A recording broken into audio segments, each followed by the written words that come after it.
procès dit de 100 jours. Les audiences se sont poursuivies ce jeudi 11 à la prison de Makala. L'audience de ce jour a porté sur les plaidoiries des parties et le réquisitoire du ministère public. Dans son réquisitoire, ce dernier a appelé le tribunal à établir l'infraction de détournement de deniers publics de la somme de 57 millions de dollars américains. Par conséquent, le procureur a demandé la peine de 20 ans de travaux forcés pour Vital Kamerhe et Sami Jamal. Bénéficiaire le 2 mai dernier d'une grâce présidentielle du chef de l'État ougandais Yoweri Kaguta Museveni, 77 pêcheurs congolais ont foulé leur sol par le poste frontalier de Kasindi dans la soirée de mercredi 10 juin 2020. Ces pêcheurs, dont certains ont passé plus de 2 ans dans différentes prisons ougandaises, ont été arrêtés et jugés pour avoir violé les limites du lac Édouard selon la marine ougandaise.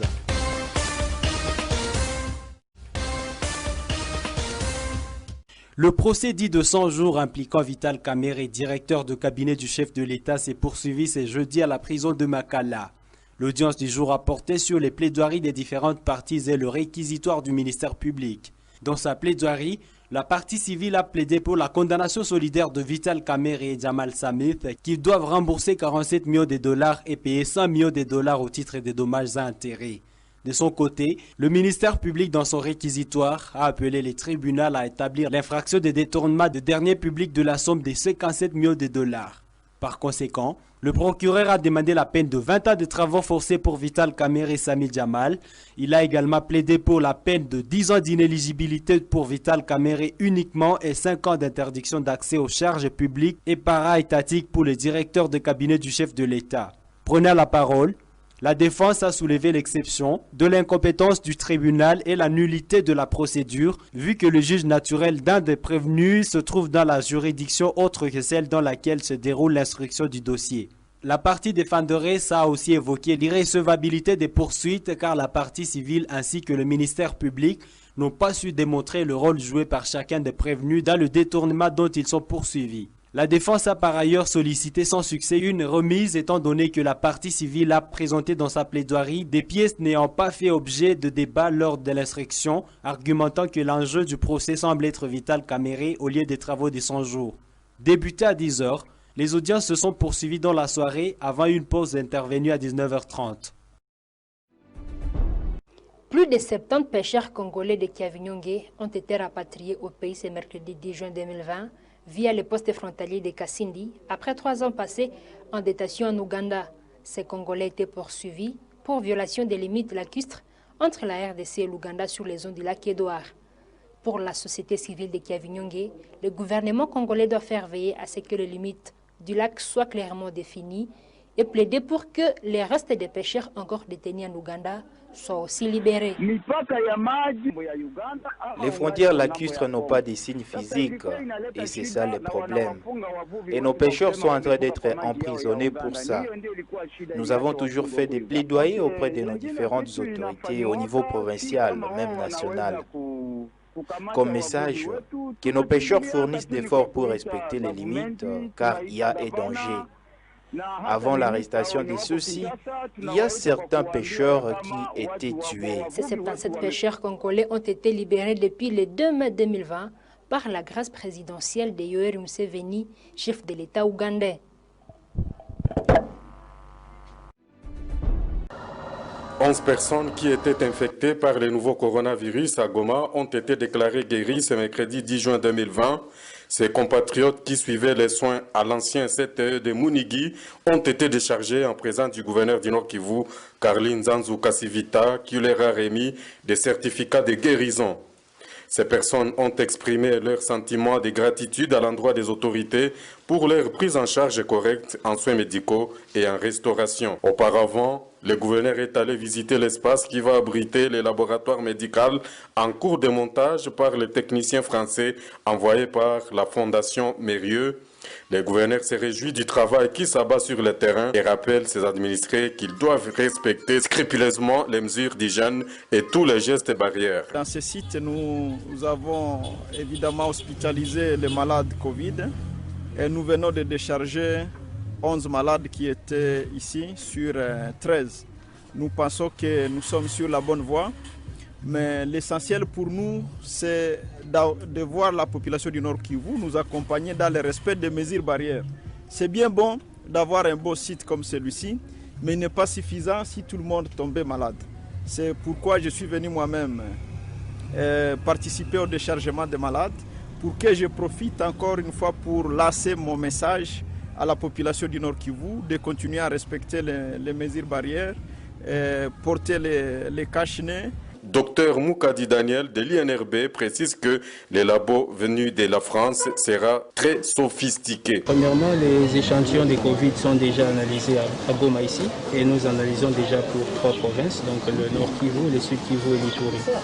Ce laboratoire était également un laboratoire de diagnostic et de recherche. Il pourra également reprendre toutes ces analyses et bien d'autres encore au-delà. C'est un laboratoire de formation, de recherche, mais il peut également faire les diagnostics, pas seulement au niveau du Nord Kivu, mais de façon régionale. Il peut prendre une grande partie des autres provinces concernées, mais également même les pays voisins si ils se sentent concernés par ça. Je crois que je profite encore une fois par la voix de vos micros pour que la population puisse continuer à suivre les mesures barrières. Et au Nord Kivu, je crois que c'est possible. Le problème, c'est qu'il y a encore des gens qui doutent de la maladie. La maladie existe bel et bien. Vous venez de voir de vous-même le malade, parce que certains même disaient, on ne sait même pas voir le malade, mais c'est un droit reconnu à tout malade de se faire voir ou bien de refuser de se faire voir. Je crois que c'est important qu'on revienne sur ça. La maladie existe bel et bien. Et nous pensons que toutes les couches sociales du Nord Kivu, que ce soit les partis politiques, la société civile, que ce soit les églises, continuer la sensibilisation, on sait de la société pour que nous tous, nous puissions contribuer à la protection collective et à la sécurité collective de notre population. Le monde célèbre la journée de la santé des pieds ce jeudi 11 juin 2020. Cette journée a été instituée en 2016 par les Nations Unies dans l'objectif de rappeler le rôle essentiel que jouent les pieds dans le contrôle de la posture et de l'équilibre. À Butembo et Chimaletu traitent certaines maladies qui attaquent les pieds, dont le pied bon. Le responsable de ce centre indique qu'il y a plusieurs autres maladies des pieds qui sont parfois héréditaires. On peut assister à un pied qu'on appelle un pied plat, et ce pied-là est souvent caractérisé par un affaissement du pied sur son bord interne. Alors ça peut arriver que cette fente-là n'existe pas. Là, c'est déjà une malformation, le pied plat. Au contraire, le pied creux, il est caractérisé par une augmentation du cavis plantaire.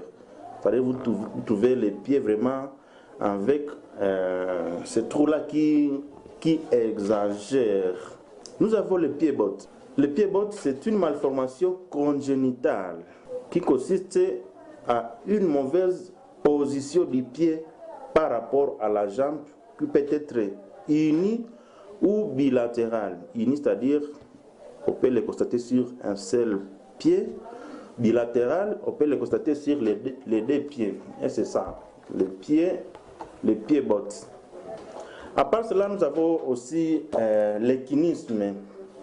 L'équinisme, la femme marche sur les orteils.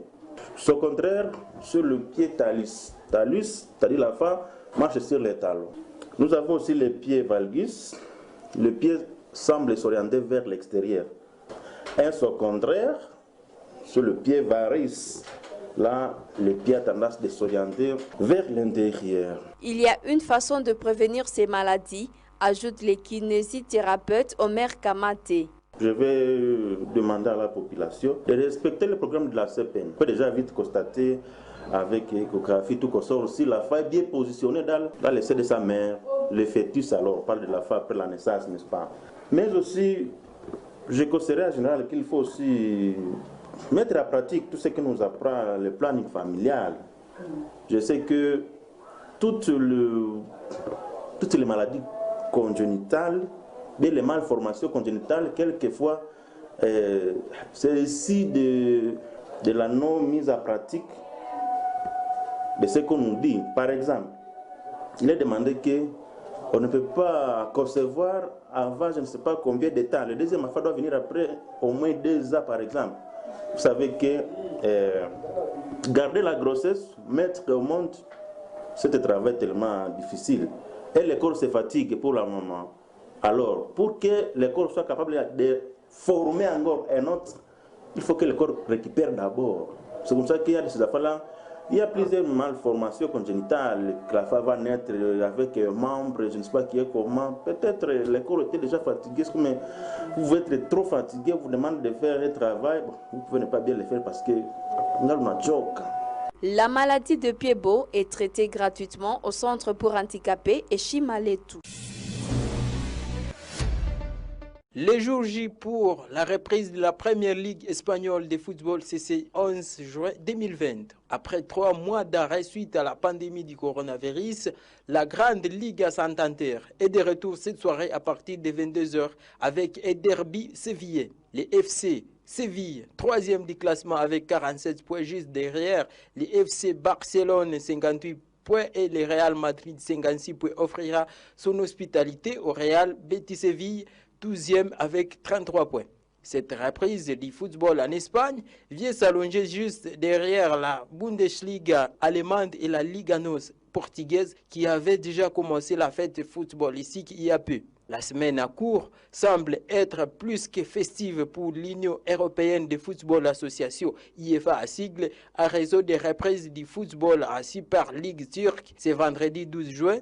La Première Ligue anglaise le 17 juillet et à Série A italienne 20 juillet prochain. Par contre, la Ligue F de la France, la Jupiler Pro League de la Belgique et les Eredivisie des Pays-Bas ont déjà mis fin à leur championnat.